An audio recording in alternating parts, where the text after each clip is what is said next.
educação emancipadora e descentralizada, portanto há dois grandes chavões aqui para explorar. Tem a ver também com um trabalho da Rural Vivo, em certo sentido. E então temos o Gringo Sou Eu, que para alguns dispensa apresentações, o Júlio Gomes e a Helena Cosi. O Francão e o Júlio, de facto, como disse a Eveline, fizeram parte do programa deste ano, do projeto Partis do Programa de Educação para os Mídia.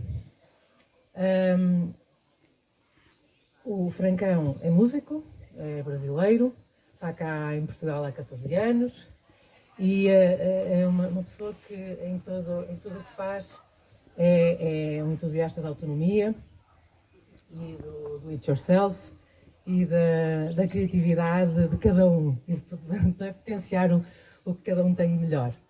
E nos coletivos musicais que forma, para além do projeto dele em nome próprio, que é o Gringo Sou Eu, forma coletivos musicais com outros, com miúdos e graúdos, mas mais miúdos.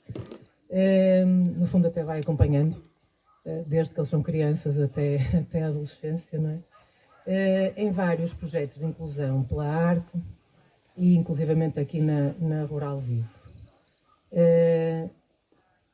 O Júlio é que efetivamente dinamizou mais aqui a educação para os mídia. Entrou com a sua sapiência, já que vinda de Berlim, enquanto educador dentro das escolas públicas, de algumas, com um programa de oficinas de literacia mediática, mas é jornalista e editor também, e portanto, na Escola Básica de Cabril, que é uma das aldeias, Cabril é uma das aldeias criativas na rede cultural que estamos a tecer, e a escola básica, que tem meninos dos 6 aos 10, 11, por aí, que são os resistentes também, não é? E a professora Sandra ainda não está, mas é uma grande parceira da Rural Vivo. E o Júlio trabalhou lá conteúdos sobre esta relação nossa com os mídia, que pode até ser considerada assustadora hoje em dia. Mas também com a comunidade de aprendizagem germinar, foi também a sítios públicos como a Bar Chamadoro e também na Junta de Freguesia de Cabril. Sim, direcionar mais para os pais. Para os pais também. Portanto, isto são temáticas que nos tocam a todos, efetivamente, e por isso é que eu acho que este painel também é muito completo a esse nível. Acho que a Eveline, onde é que ela está? Queria lhe dar os parabéns em direto. Mas dou depois. Ela está a ouvir. Ela está a ouvir. A Eveline. Ela não ouve nada. Pronto. Mas passando agora à Helena. A Helena Cosi é brasileira, também está cá há um tempinho. Eu tinha uma cábula, mas acho que eu decorei, entretanto. Mas se falhar alguma coisa, diz-me. Tu és mestra em Ciências de Educação, pela Universidade do Porto, já. E és fundadora, também cofundadora do Espaço Cria, no Rio de Janeiro, que eu e o Franco tivemos o prazer de conhecer. E que é absolutamente fantástico, é maravilhoso. Vais falar, portanto, do pensamento sistémico também, não é? Que anda à volta disto tudo, destas questões, do Maturana também, e daquela teoria maravilhosa dele. E eu acho que à partida temos aqui um triângulo muito complementar. Estou sempre a dizer complementar porque acho que é a palavra. E, portanto, agradecer à Eveline pela forma inteligente como programou este painel que vai arrancar agora com o Francão. Pode ser? Olá, bom dia. Tranquilo? Bem, vou começar falando do meu processo até eu chegar aos 45 anos, né? Não, melhor. Eu venho de Volta Redonda, que é uma cidade periférica do Rio de Janeiro, onde tem a maior fábrica de aço da América Latina, e a cidade existe por causa dessa fábrica. Então a cidade não tem lá grandes aparatos naturais assim que você possa ir, como no Rio de Janeiro, que é praia e tal. E a gente ali e eu sou da periferia de Volta Redonda, de uma cidade periférica, né? Da periferia de uma cidade periférica. Então, assim, A cidade é dividida por essa fábrica, onde a galera mais rica mora do lado que o vento assopra, para a poluição ir para o lado da galera que é os trabalhadores, que é onde vivia minha família. E ali eu começo num processo de ser músico e tentar ser músico, né? Aprender a fazer música na rua e tal.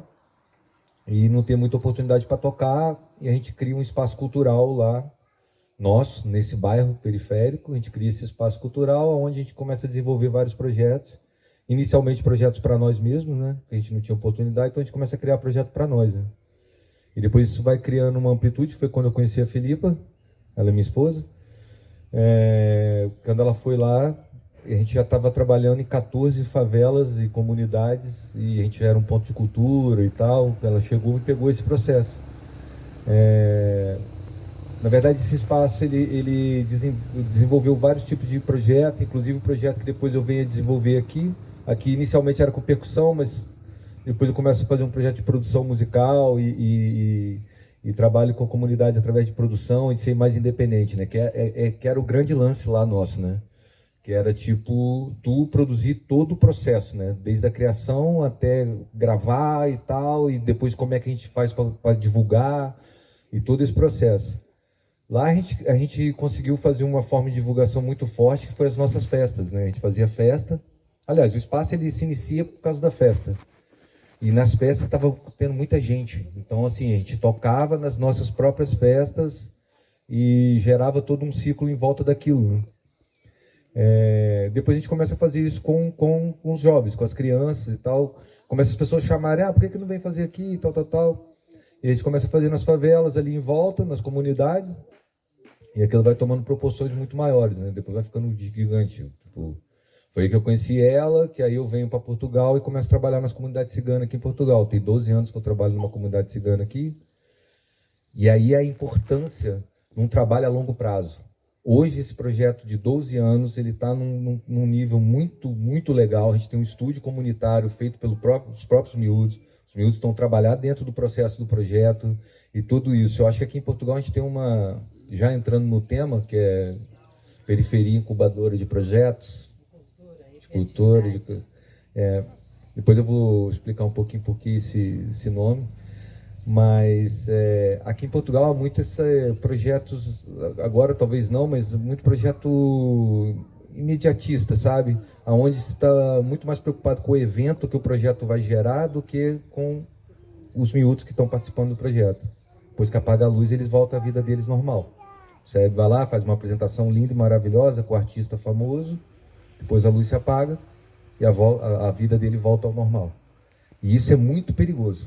Sabe, eu tenho muito receio com relação a isso, sabe, porque, por um lado, é importante pelo acesso e o contato, mas, por outro, é um bocado frustrante quando ele volta para a realidade dele, que às vezes, não ter um pão para comer de manhã, às vezes, é muito complicado. Então, assim, a minha luta com relação aos miúdos, que eu venho dessa realidade como eles, é que eles possam trabalhar com isso mesmo, sabe? Que eles possam ter dinheiro, ganhar dinheiro através desse trabalho. E é esse o grande lance, sabe? Fala-se muito da independência, mas como que a pessoa é independente se ela depende de alguém para fazer e gerar esse dinheiro, né? Então, é esse tipo de processo. Lá em Famalicão, como eu estou lá há 12 anos, esse processo já está tendo resultado, né? Tipo, hoje já tem miúdos trabalhando, já junto conosco, já começa a coisa que leva tempo. Ninguém aqui virou profissional na área que está em 6 meses, mano. Tá ligado? Que é 1 ano. Vai lá, faz um projeto de 1 ano, o miúdo vai virar profissional. Impossível. Certo? Então, eu acho que a gente tem que começar a discutir sobre isso, sobre o que está sendo feito com o dinheiro público, em modo geral, com o imposto, e se isso tem um resultado real na vida das pessoas, né? Não um resultado imediato, né? Que, vai lá, faz a festa, fiz. E depois a luz apaga. Então é isso, e quando eu digo a periferia, ela ser incubadora de cultura, é porque toda a cultura que hoje é consumida, principalmente na música, ela veio da periferia, né? Tudo que você está ouvindo. E a cultura e a música que você está ouvindo é a roupa que os miúdos estão usando. Depois já entra na roupa, já entra no modo de falar e tal. Tudo que está sendo hoje propagado em termos de mercado veio desses lugares. E é estranho esses lugares continuar tendo problemas, né? É muito estranho isso. Tipo, os lugares geram a cultura que hoje está no mainstream. Posso falar nomes aqui de ritmos que estão no mainstream, funk brasileiro, trap, drill, tá tudo bombar, inclusive em propagandas de carro importado, carros. Você vai lá ouvir, tá lá o beat dos caras, tá tudo lá, sabe? Desculpa interromper, então podes falar também da experiência que tiveste com a escola secundária de Terras Aqui, O que é estranho nesse processo é como que isso não reflete diretamente na comunidade. Reflete individualmente, né? Para o artista, um artista ou outro, sim, muda a vida daquelas pessoas, óbvio. Mas como que isso ainda é um processo que, dentro daquelas comunidades, ainda não reflete o real retorno que a cultura poderia refletir, né? E é mais ou menos isso. Pronto, a resposta todo mundo já sabe, que é óbvio que é o mercado, venda e compras, né? Depois chega na mão dos atravessadores, né? Os atravessadores que vai vender mesmo, que vai botar na mídia e tal. Pronto, com relação aqui, que a Filipe me lembrou aqui, que foi a experiência que eu tive aqui em Terra de Boro, que eu vim trabalhar com a Rural Vivo aqui, fizemos um projeto na escola, né, com os miúdos... Uma residência que fizeste ano passado. Uma residência. De música eletrónica com o 12º ano da Escola Secundária de Terras de Boro. Essa experiência é incrível, porque, tipo assim, quando a gente fala de periferia, não podemos esquecer que periferia, a aldeia também é uma periferia, né? Tipo, vai se tornando periferia também, vai ficando periférica aos grandes centros, né? E outra coisa também que eu costumo dizer é, pelo menos no Brasil, as favelas e onde surge a cultura real ali brasileira, o samba e tal, ela é de pessoas da aldeia, né? A favela começa com pessoas da aldeia, né? Os ex-escravos, eles eram camponeses, né? Eles trabalhavam no campo. Então, tipo assim, a cultura dentro de uma comunidade no Brasil, no Rio de Janeiro, ela é muito da aldeia. É uma cena de troca, é uma cena muito, muito parecida com a aldeia comunitária. Então, quando eu cheguei aqui para trabalhar, os miúdos que eu trabalhei aqui, incríveis, todos eles já produziam, todos eles já tinham desenvoltura na música, produziam beats, produziam as próprias músicas e tal. E a gente conseguiu fazer um trabalho que a gente gravou 3 ou 4 faixas, tentamos criar uma produtora, mas aí eles foram para a faculdade, a gente está com dificuldade em juntar a malta, eles estão cada um morando num lado. Foi mesmo nesse processo deles entrarem em faculdade e todos eles vão embora, né? Vão para outras cidades e tal. Alguns ficaram, mas muito poucos. E o que eu achei mais interessante é, eles produziam muito bem, imagina, estão aqui em Terra de Boro e estava sempre produzindo e tal. E aí é que está a cena, sabe? Como que as comunidades conseguem produzir, conseguem fazer a própria cultura, e depois essa cultura vai se perdendo, ou não digo se perder, mas ela vai diluindo dentro de um mercado, que esse mercado tem outras intenções, que é venda, compra e tal, é o que a gente vive. Mais ou menos isso, né? Tipo, tem mais alguma coisa? Sim, ficaste até, ou seja, não foi surpreso, mas quase que corroboraste que realmente é uma linguagem também já transversal. Exato, não é? Que também exato. existe nas comunidades mais pequenas ou mais periféricas. Os miúdos vestiam-se da mesma maneira. Eu ouvi a mesma música que a galera da comunidade lá no Brasil ouve. E no Brasil e não sei o quê. Aí que você vê como é que a cena propaga, né? Você vê, a música hoje que é mais ouvida brasileira é o funk, cara. Tá ligado? É o funk carioca. O funk carioca tá em todo lado, no mundo inteiro. É uma coisa impressionante. E para quem não sabe, o funk ele vem numa batida que é o barra-vento da macumba, da capoeira, do maculelê, que é o tum tchá tchá tchá tchá. Isso é do povo negro, um beat de resistência, né? Ele está resistindo até hoje, né? É um beat de luta, né? E é muito incrível você ver esse beat está sendo propagado hoje em propagandas e tal.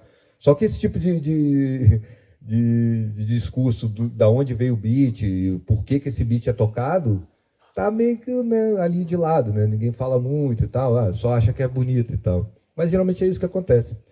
Pronto. E depois tem as figuras mediáticas, não é? Tipo Anitas e não sei o quê, que vocês vendem, quer dizer, e fica um bocado conectado a esse universo mais... Não depois acaba que eles alcançam um patamar de mainstream muito maior. A Anitta, por exemplo, é um exemplo muito doido, porque a Anitta vem da periferia também, e ela começa na Furacão 2000, né? Furacão 2000 é uma equipe de som. Para quem não sabe, o funk do Rio de Janeiro é muito interessante, cara. O funk do Rio de Janeiro, ele é uma cultura sound system. Ele começa com pessoas que criam sua própria estrutura de som, sua própria festa, as favelas têm sua própria festa. Por exemplo, a divulgação da música funk no Brasil, e até hoje ela é meio que feita dessa forma. O MC grava a música no estúdiozinho caseiro lá. Não posso atender, desculpa. Se eu atendesse era muito giro. Ele produz a sua própria música e depois como é que ele divulga? Ele vai no baile funk, entrega um CDzinho na mão do DJ e o DJ toca no baile. Que era a maneira que era feita com qualquer música antigamente. Até hoje isso é meio que feito. Assim, ainda é assim, por exemplo, quando você ouve uma música que bateu em todo lado, um funk que bateu, ele já tocou bué nos bailes da favela. Já tocou em todo lado lá. Já está mesmo andar lá há muito tempo. Então, assim, essa forma artesanal do funk me interessa muito. Essa forma de se fazer coisas. Estou falando de uma forma artesanal que você vai no baile da gaiola lá, tem, sei lá, 30 mil pessoas, sei lá, 20 mil pessoas, 10 mil pessoas. Gigantesco. Estão movimentando uma massa gigante. E no caso da Anitta, por exemplo, quando a Anitta dá um salto da carreira dela, que ela sai do esquema da Furacão 2000 e passa a ser a Anitta, ela tem um investidor por trás dela que investiu R$1 bilhão inicialmente na carreira dela. Ninguém, não é do nada as coisas acontecem. Via potencial e investiram. Há investidores para isso, sacou? Então, aí depois, a partir daí, você já está dentro do sistema que é grana e tal, investimento e tal, e é isso, sacou? Mas a Anitta há de se convir que ela é muito independente, ela é muito esperta, e ela sabe jogar muito bem o jogo que hoje está na mão dela, né? E isso também muito incrível da parte dela, ela mudar essa cena, está na mão dela agora. A empresa é dela, é tudo dela. Então, é mais ou menos isso, é para a gente parar para pensar até onde o nosso trabalho na periferia, o nosso trabalho com a comunidade é realmente relevante na vida das pessoas. E eu acredito que para ser relevante, você tem que realmente fazer aquela pessoa desenvolver dentro desse sistema que a gente está vivendo. Acreditar que ela não vai estar fazendo parte dele é mentira. O que vai acontecer depois, ela vai precisar de dinheiro, ela vai precisar trabalhar e ela vai sair daquilo e vai trabalhar em outra cena. Ou, vou fazer qualquer coisa. Então, a minha luta é que esse projeto e esses projetos se tornem mesmo rentáveis para as pessoas que estão dentro dele. Sacou? Porque para pensar, quando a gente vai fazer um projeto, e acontece comigo muitas vezes, não é uma coisa que eu estou fora desse sistema, não. Vou fazer uma residência artística num lugar, eu vou lá, vou fazer e tal. Eu até conheci a galera da Rural Vivo e aqui foi muito legal dessa parte, a gente negociamos bem isso. Que aí tem que fazer uma apresentação com os miúdos. Os miúdos têm que estar lá ensaiando. E quem está pagando eles? Tipo, eu estou recebendo, tá ligado? E os miúdos têm que estar lá ensaiando. Já está em modo trabalho e ninguém paga. Sério? Então é esse tipo de coisa que a gente tem que começar a parar para pensar. Até onde isso é bom e até onde isso é ruim. Esse era o questionamento que eu queria deixar aqui. Tá bem? Tá bem? Foi bom? Muito bom. Júlio Gomes. Agora é a minha vez. Bom dia a todos. Queria começar por agradecer à Rural Vivo, em especial ao Miguel Evelino, porque acaba por ser sempre o contacto direto relativamente às atividades da Rural Vivo, mas em geral, obviamente, à Associação Rural Vivo pelo trabalho que tem feito ao longo destes anos, para, de certa maneira, também dar continuidade à memória do próprio lugar onde estamos, porque aparentemente poderá não parecer, mas a Rural Vivo faz esse trabalho de transmissão dos saberes, como de certa maneira as sociedades comunitárias que o Campo do Gerês também representa, conseguiram em autonomia perpetuar, que segundo alguns historiadores e geólogos, pelo menos tinha 800 anos, não é, de história, e portanto acho que é importante o papel da Rural Vivo. Entretanto, como desta vez só me dão meia hora, isso obriga-me a ser sensacionalista e portanto a ter que competir com o Correio da Manhã e com a CNN. E portanto a pergunta é: qual dos nossos filhos, aqueles que estão aqui e aqueles que estão noutros lugares, vai recusar ligar o seu cérebro a dispositivos digitais e eletrónicos externos, não é? Portanto, qual deles recusará fazer isso dentro de 20 anos, eventualmente, ou 30 anos. É um pouco bombástico, de facto, esta pergunta, mas o objetivo é tentar perceber se faz sentido ou não colocar esta questão tão drástica e apocalíptica. Aliás, antes de começar as sessões hoje, quer com a Evelyn, também com a André, estava a falar exatamente das perspectivas apocalípticas e havia a ideia de começar primeiro por falar sobre a experiência prática das oficinas que tive o prazer de fazer, quer com o projeto da Germinar, aqui no campo, quer com a escola primária de Cabril, aqui a 30 e tal quilómetros, e pareceu-me mais interessante primeiro ir ao Apocalipse e depois falar dos paraísos, não é? E obviamente continuo a ser sensacionalista porque só tenho meia hora, deixa-me... A questão é que, porque é que faz sentido colocar essa questão? Recuando um pouco atrás, quando surgiu a internet, digamos, no início dos anos 90, e ela começou a entrar mais ou menos abruptamente na rotina diária, pelo menos das sociedades ditas desenvolvidas, ninguém nessa altura questionava ou colocava determinadas questões que tinham a ver com o impacto que hoje em dia são uma evidência, desde pequenos impactos até, infelizmente, aos mais dramáticos, não é? Ou seja, desde a privação do sono, desde as ansiedades, hiperatividade, depressão, autolesão e suicídio, por exemplo, dos impactos ao nível individual, digamos. E depois também todos os impactos têm a ver com a questão mais do controle político, digamos, das sociedades e que ficaram mais em evidência com aquilo que se designa a era pós-Snowden, com o pôr a nu de todo o controle, digamos, político feito pelos sistemas de hipervigilância, ligado, obviamente, a este mundo digital. E, portanto, nessa altura, no início dos anos 90 e ainda durante um bom tempo, ninguém questionava, não é? Quais seriam esses impactos negativos. E eu penso que, atualmente, continuamos a cometer o mesmo erro, o mesmo equívoco de não questionar isto em geral, ou seja, ao nível, por exemplo, pedagógico, de educação, das escolas, ao nível sociológico, mais, de uma forma mais alargada à sociedade, não se questiona aquilo que, digamos, vem na sequência da introdução da internet, depois das redes sociais, como forma rotineira de passarmos, digamos, essa conexão que nos desconecta, ao fim e ao cabo, connosco mesmos e com os outros, e ninguém questiona o aprofundamento da sociedade digital e, sobretudo, a questão da inteligência artificial e, digamos, a filosofia mais radical que está na base da cúpula dos grandes gurus da inteligência artificial, que é o chamado transhumanismo, não é?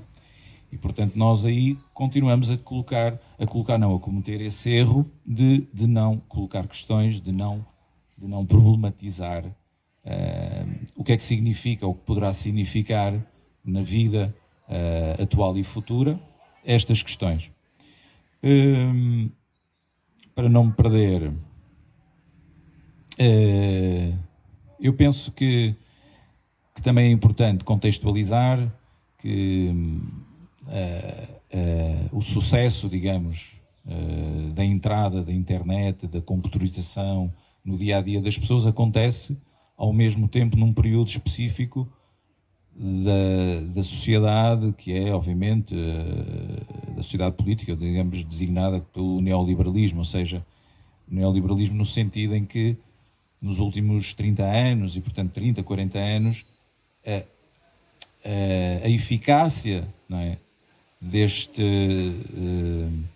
desta nova forma de entrada nas nossas vidas através da internet e das redes sociais também foi possível ao mesmo tempo porque há uma diluição das formas sociais e de socialização que eram comuns até há bem pouco tempo, ou seja, aquilo que o sociólogo polaco Zygmunt Bauman chama da sociedade líquida, não é? Ou seja, foi possível também porque há um enfraquecimento brutal das formas de socialização, das formas de organização, das formas, seja falando da classe trabalhadora, a destruição dos sistemas, digamos, de saúde, a destruição dos sistemas sociais, a atomização das pessoas e o favorecimento do individualismo, etc. Portanto, as coisas estão ligadas, de certa maneira, não é? E, portanto, voltando à questão um pouco menos apocalíptica, mas mais prática, nós sabemos que uma simples selfie pode causar uma depressão num jovem. E, portanto, se uma simples selfie pode causar uma depressão num jovem, poderemos questionar então o que vai acontecer com aquilo que é a promessa do transhumanismo e a promessa, portanto, da inteligência artificial. E, de novo, voltamos, portanto, a esta imagem um pouco distópica, não é? E outra questão que nós poderemos colocar é, precisamente, esta normalização, não é? Que já sabemos que entrou na vida dos jovens e das crianças, a normalização do uso de todo o tipo de gadgets, de smartphones, não é? A normalização, não é? No dia-a-dia da parte das crianças e dos jovens, vai ou não favorecer, de novo, o terreno para uma adesão completa daquilo que vem e que sabemos que, portanto, acabará por vir, que é exatamente a concretização do uso da inteligência artificial de uma maneira também globalizada, de uma maneira que não olha sequer já em termos das diferenças quase culturais, geográficas, etárias e sociais, não é? Consegue, de facto, penetrar em todos os estratos, em todas as idades. Pronto, estas são as questões que nós devemos colocar, porque são de facto fundamentais. Agora tenho que competir também com os motards, será um pouco mais difícil, mas para nós, eles passam e nós ficamos, não é? Para, de novo, contextualizar um pouco que no passado houve um autor que gosto muito, o Aldous Huxley, que num livro de ensaios, não num livro de ficção, mas no Regresso ao Admirável Mundo Novo, em 1931, portanto já quase há um século, ele que se dedicava muito à parte da ciência, da bioquímica, e ele considerava que, portanto, o livro escrito e publicado em 1931, ele considerava que em 600 anos será possível o condicionamento total e infantil e universal. Em 600 anos, e portanto 2531. Tenho a impressão que nós temos argumentos e razões para considerar que o Aldous Huxley era brutalmente otimista e, se quisermos ser realistas, nós somos o pesadelo desta conclusão do Aldous Huxley, não é? E, portanto, nós estamos, de facto, no meio do início de uma mudança de paradigma. Os impactos que terá a inteligência artificial e, eventualmente, o transhumanismo na vida diária das pessoas não poderá ser sequer comparado à introdução do computador na nossa rotina diária, a informatização, a internet e mesmo as redes sociais. Porque é uma questão que já tem a ver com o foro neurológico e, portanto, o foro interno e não, digamos, o condicionamento por aparatos externos, não é?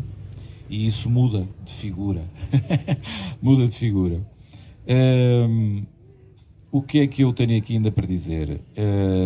E isto acontece num outro momento, que mais uma vez está ligado também à fase terminal do capitalismo global, que é o chamado aceleracionismo, não é?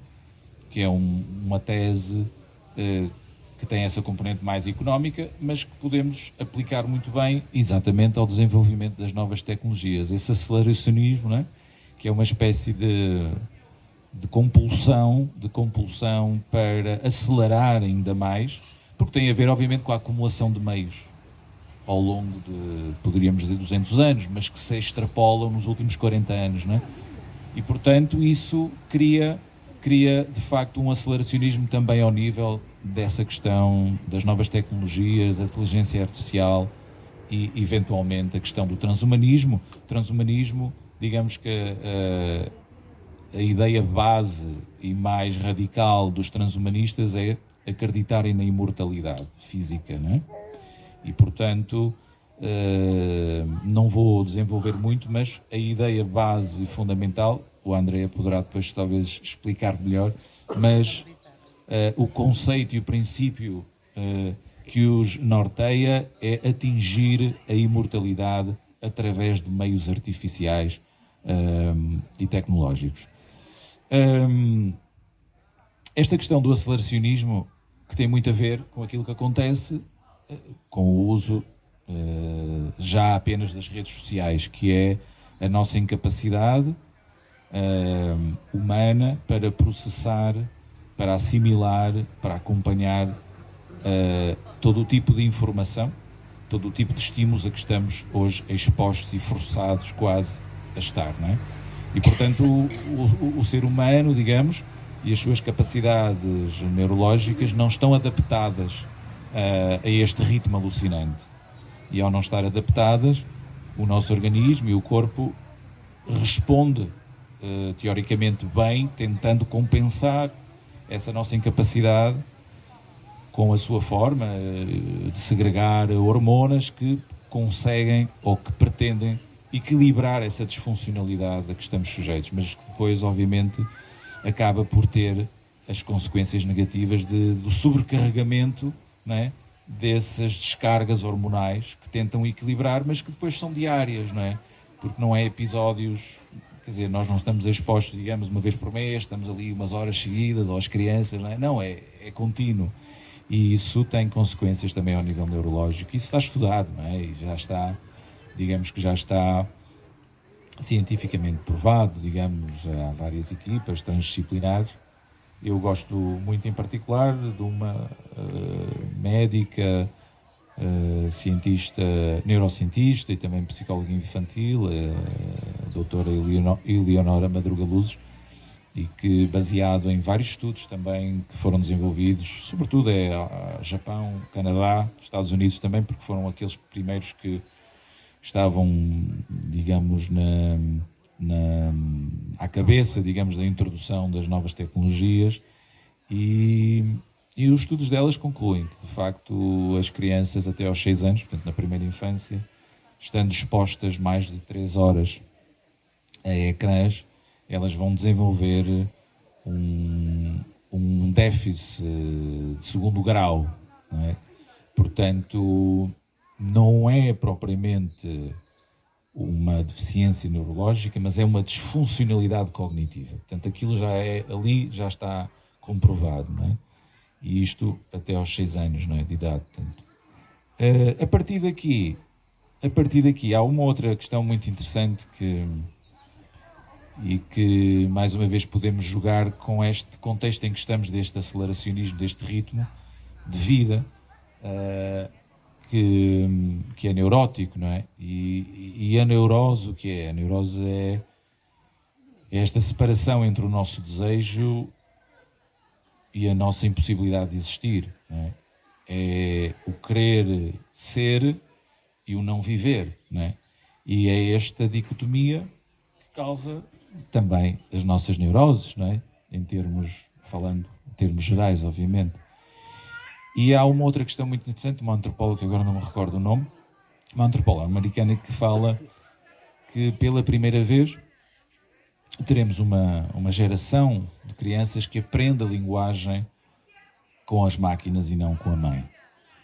Óbvio que a mãe aqui será idealmente a mãe ou o pai que deve também participar, e a comunidade, como no caso em específico aqui acontece também com o projeto da Germinar, é um processo coletivo, mas é outra pergunta interessante, porque como é que é possível que durante milhares desta história do chamado Homo sapiens, do ser humano, é possível de repente esta questão seja válida de colocar, não é? Como é que é possível que as crianças de repente vão passar a aprender a própria linguagem, não através do ser humano, mas através das máquinas?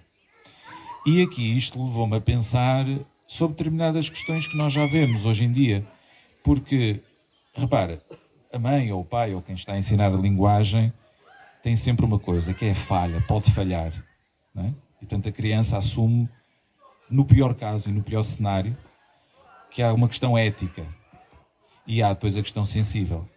Ou seja, a transmissão do saber através da linguagem foi feita sempre até agora pela parte da ética, que é uma parte, ao fim e ao cabo, já ligada ao raciocínio, à parte racional, e depois a outra parte, que é a sensibilidade. E, portanto, nós estamos perante a hipótese de haver gerações que crescem desconectadas da ética e da sensibilidade. E quando nós vemos os fenómenos hoje em dia, por exemplo, mesmo a cultura woke, o ghosting, o discurso do ódio, não é? Eu penso que isto tem a ver também com isto, já existe uma desconexão, não é? Ou seja, a outra pessoa já não é pessoa, não é? Já está desubjetivada, já é um objeto, ou seja, eu estou como interlocução, não como uma pessoa que tem sensibilidade e ética, independentemente da sua sensibilidade e da sua ética ser totalmente diferente da minha. Não, já há ali uma desubjetivação porque me parece que já existe esta presença muito forte desta desconexão com a socialização entre nós, sem a mediação das máquinas, não é? E portanto, é outra questão importante que, neste caso, esta antropóloga americana coloca desta forma. Avançando e talvez chegando um pouquinho, já fazendo a transição para a parte prática das oficinas, nós sabemos que, em teoria, proibir não educa, não é? E, portanto, a base de uma pedagogia deve estar baseada no consentimento e no consentir da autonomia, de acordo também com cada faixa etária e de acordo com a evolução de cada criança, não é? Mas, depois da validade ou não das questões que eu fui colocando, não é? Perante a iminência desta visão mais drástica e apocalíptica, lembro-me sempre de uma anedota que é o condenado à forca. O condenado à forca que no dia da execução ele pensa se vai tentar convencer o carrasco com argumentos ou se de alguma forma consegue proibir que naquele dia se façam laços numa corda, não é? E por isso nós temos aqui, claro que é uma espécie de provocação, não é? Porque obviamente o sentido pedagógico, nós sabemos que proibir não educa, mas o que é que nós fazemos na realidade prática com esta avalanche das crianças estarem sujeitas ao impacto que têm as redes sociais, os smartphones, os ecrãs na vida delas em geral? Pronto. Agora, sobre os projetos realizados, as oficinas, foi obviamente excelente. Gosto muito de trabalhar com crianças e adolescentes. Há também aqui uma renovação permanente que não só a pertinência, obviamente, de poder passar, na minha medida, aquilo que fui acumulando de conhecimentos, obviamente, é esse lado da pertinência, né? Que existe, até pelas lacunas que existem no sistema em geral de educação, seja aqui ou seja na Alemanha, né? É idêntico. Aliás, para dizer agora, falar na Alemanha, existe um projeto ligado a uma universidade no sul da Alemanha que já pensa, de facto, substituir os próprios professores por máquinas, inteligência artificial. Isso já está. Quer dizer, não é só um conceito no papel, eles já estão com um laboratório, né, a experimentá-lo, a fazer. E incluem crianças já, né, para ver como é que eles reagem no seu processo de aprendizagem com as máquinas. É, exato. Já acontece isto, não é? Portanto, pronto. Estava a dizer, claro, que também existe esse prazer de estar em contacto com as crianças e com os jovens, porque há também essa parte de eu receber bastante, né, de me atualizar e a vivacidade também, não é? A vivacidade e a energia que as crianças têm. Claro que eu falo porque faço estes projetos periódicos, não é? Não estou lá todos os dias com as mesmas crianças, não é? Aí é um pouco mais difícil, falando da perspectiva de pai, não é? É diferente. Mas os projetos, aqui na Germinar, claro que já conhecia, digamos, o projeto, os pais, as crianças também. Foi muito interessante, sobretudo, por exemplo, digamos, a parte que estava um bocadinho mais focada ou destinada para as crianças mais 5, 6 anos, 7, né? Foi muito interessante porque o nível de atenção deles foi excelente, ou seja, sei lá, lembro-me de poder estar a conversar com eles e a mostrar aquelas imagens, se calhar durante 40 minutos, ou não foi? Foi assim uma coisa que ninguém estaria à espera. Portanto, há um nível de atenção dessas crianças que já é, digamos, acima do normal para aquela idade, né? Estarem a acompanhar ativamente, claro, podiam estar ali 40 minutos, mas não, estavam a participar e foi muito giro. E gostei, portanto, bastante. Foi muito bom, digamos, gerar o debate através do uso das imagens, não é? Cada criança, cada adolescente foi escolhendo 2 ou 3 imagens e depois, digamos, comentar o que é que para ela representava aquelas imagens e depois discutíamos em debate. Geralmente essa é uma das ferramentas, é sempre a discussão aberta para tentar, por um lado, ir à realidade prática de cada criança e também à sua sensibilidade e aos seus conceitos que já tem, não é? Sobre este tema. E foi muito bom verificar que estas crianças do projeto da Germinar tinham esses já conceitos, já tinham essa capacidade também de reflexão, mas positivamente também encontrei isso na escola pública em Cabril. É um projeto também de grande esforço e dedicação da Xana, que penso que está lá talvez já há 3 anos, ou estou-me a enganar, ou mais. Será mais. Mais, já estão. Ok. E depois, ai não, tens razão. 2 anos foi, porque lá está, é um grupo interetário, né? Portanto vai dos 6 anos até aos 10 e eles estão mesmo em diferentes classes, da primeira classe, depois há o grupinho da segunda classe, e isso também é um desafio, não é? Para um educador sozinho, né? Essa é a questão, porque se fossem 3 educadores, não é?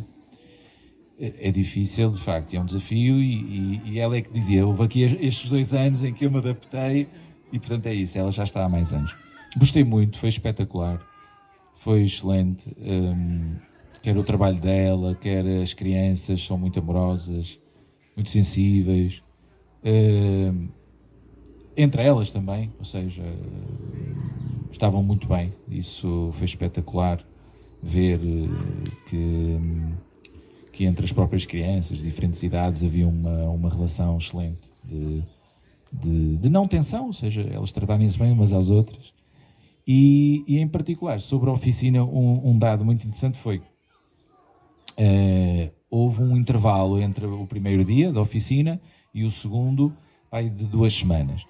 E claro, quando eu cheguei lá a segunda vez, perguntei se lembravam daquilo que nós tínhamos falado da primeira sessão. E aquilo foi uma avalanche também, uma enxurrada, toda a gente a querer falar, e disseram tudo o que tínhamos feito, quer dizer, tudo, ao detalhe. Inclusive a mais pequenina estava sempre com o braço no ar, que tem 6 anos, acho que era a única que está na primeira classe, e ela sempre a querer falar, foi espetacular. E isso também denota que as crianças estão num processo de aprendizagem estruturado, porque conseguem assimilar, não é? E memorizar um tema que imagino que também não é abordado todos os dias, não é? Pronto, depois é óbvio que nas escolas públicas, e lá em Berlim acontece o mesmo, que os projetos que faço na escola bilingue, português-alemão, e que têm essa riqueza de, digamos, os estratos sociais vai desde os filhos dos embaixadores até aos filhos dos operários pedreiros da construção civil, e isso é muito engraçado, essa diversidade. E depois, claro, quando vou fazendo o trabalho com as crianças, há de tudo em termos de os hábitos do uso dos meios tecnológicos, sobretudo o meu smartphone. Aqui, a questão, por exemplo, da adição, da viciação, da dependência, é uma questão que tem que ser trabalhada com os pais, com os tutores, com os educadores, mais do que com as crianças, não é? Embora podemos pensar positivamente que quando se começa a fazer estas oficinas hoje com as crianças é a pensar na eventualidade de elas terem filhos, não é? Delas já integrarem depois uma perspectiva pedagógica e crítica. Mas o trabalho é essencial envolver os pais, de facto. É quase impossível não ter, digamos, uma perspectiva crítica e prática também da abordagem que as crianças devem ter com esta influência que tem, hoje em dia, todo o mundo tecnológico, sem envolver os tutores e os pais, não é? Sobretudo na adolescência, ou seja, é impossível, não é? Mesmo uma questão que é claro é a partir da pré-adolescência, os próprios pais, quando têm uma perspectiva, uma abordagem e digamos, uma linha de coerência entre os dois, digamos, mesmo aí já vão sofrer o impacto da sociedade à volta às crianças, não é? Os adolescentes, porque, ou seja, já é uma pressão que não depende só da capacidade e da relação que os pais construíram com o seu filho ou a sua filha, não é? E por isso é que deve haver uma cultura de toda a sociedade em torno, não é? Esteja, várias vezes coloquei essa questão, que era os próprios pais de cada classe se organizarem para determinar, digamos, os limites, não é? E os usos que todos devem ter, porque a partir dos 12, 13 anos, não é? As crianças, os adolescentes, mas a minha amiga pode, não é? E já entra aqui tudo em curto-circuito. Já falei muito, acho que já deve ter passado a meia hora que me atribuíram. Temos aqui também mais uma participante para continuar. Eu só diria que, para terminar, claro, quem quiser colocar questões será sempre bem-vindo, que voltando a esse objetivo distópico ligado aos grandes gurus das novas tecnologias, da inteligência artificial, que é o seu objetivo de atingir a imortalidade, e eu acho apropriado, já que hoje estamos no Dia da Criança, opor a única imortalidade que nos cabe, que é precisamente a infância, não é? E assim termino, agradeço imenso. As questões não sei se é depois ou se é agora, mas passo. É depois. Então vá. Helena, obrigado. Bom dia. Fiquei aqui depois.